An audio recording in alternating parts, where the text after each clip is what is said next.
Detroit's muscle cars have experienced a renaissance of sorts lately: Hellcats, Shelbys, and Camaros. Oh my exclamation mark! Yet it took some European-inspired refinement to bring the most out of Dearborn's Ford Mustang.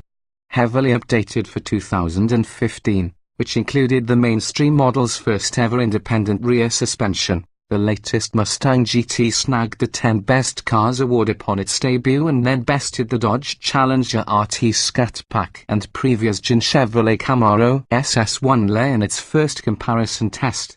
Now we welcome this sinister-looking 2016 GT Coupe into our paddock for a 40,000-mile shakedown. The latest Mustang is an altogether more sophisticated thing than its predecessors, which is key for its new global mission. The ride is more comfortable and composed with the multi-link rear suspension, which itself dictated a new tuning approach for the front strut setup. And the interior is more insulated and better turned out, even if the fast rear glass means back seat occupants will need to remove their heads before entering. Additional electronic aids, including adaptive cruise control and blind spot warning, are now available, as is a 2.3-litre EcoBoost turbocharged 4-cylinder.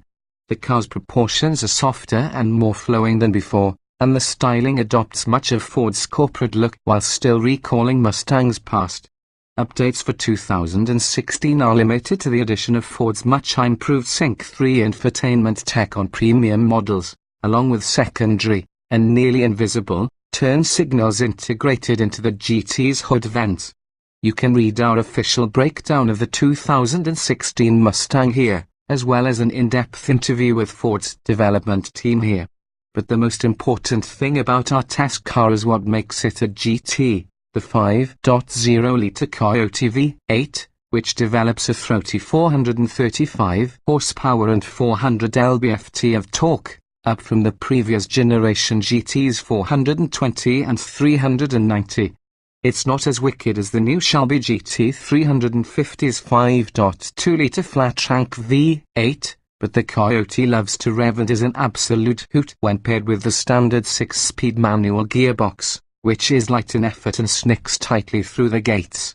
Performance figures from our test car's initial visit to the track after its break-in period were strong and slightly quicker than our long-term 2013 Mustang GTs, with a 0-60 mph time of 4.3 seconds and a quarter-mile pass of 12.9 at 112 miles per hour, pricing a pony. While base GT fastbacks start at $33,295. Our premium coupe in shadow black stickered at $37,295 before options and features a host of trim and equipment upgrades, brighter interior accents, dual-zone automatic climate control, heated and cooled leather front seats, a 9-speaker stereo, selectable driving modes, ambient lighting, aluminium pedals, illuminated sill plates, heated exterior mirrors with integrated turn signals and pony pedal lights, a painted rear diffuser, and unique 19 and 20-inch wheel options.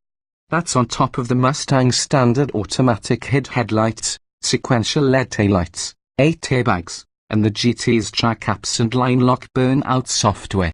Also available on premium versions is an upgraded Shaker audio system, voice-activated navigation, and the aforementioned driver aids. We passed on all of that but did opt for the $1,595 black leather Recaro sport seats, which are snug-fitting and lack the heating and cooling of the standard chairs. They also provide the driver with the necessary support to exploit our car's other option, the $2,495 GT Performance Package. That bundles larger, 6-piston Brembo front brakes, a 3.73-to-1 rear axle ratio with a Torsen limited slip differential, a stiffer suspension setup, a larger radiator, chassis and stroller braces, unique tuning for the electrically assisted steering and stability control, and black-painted 19-inch wheels with Biley P0 Summit tires, size 25,540 in front and 27,540 at the rear. The bottom line, $41,290. Initial impressions: at the limit, our GT does have a moderate sense of understeer in corners, what with 54% of its 3,782 pounds residing over the front axle. But that can be easily corrected with a stab of the throttle. Our test car still managed a healthy 0.94 grams of lateral grip on the skid pad, and the additional traction from the sticky pilus kept panic stops from 70 miles per hour to just 156 feet. The Mustang steering isn't super quick at 2.6 turns lock-toe lock, yet it is precise and natural enough in feel to make you think it's hydraulically assisted. Steering effort can be adjusted from light to heavy by a toggle on the center stack or via the adjacent switch that cycles through the selectable normal, sport plus, track, and snow wet drive modes, which also affect the engine response and stability control. With less than 2,500 miles on the odometer, we're still getting used to our long-termer and have yet to take it any distance from home. And the mileage accumulation definitely will take a hit soon as the Michigan winter begins in earnest. To prepare, we've put the Mustang on a set of Bridgestone Blitzak LM32 winter tires. We have yet to encounter any technical or service issues with the car, but there have been a few complaints about the limited range 260 miles from the smallish 16-gallon fuel tank, and our test cars observed 16 miles per gallon in the real world, well below the EPA's combined rating of 19 miles per gallon. The other gripe concerns the latest GT's muffled exhaust note, which lends it a more civilized attitude at the expense of some of its rowdy character. It still has a pleasant growl, but this is a muscle car with a great V8 engine, and it deserves to be heard.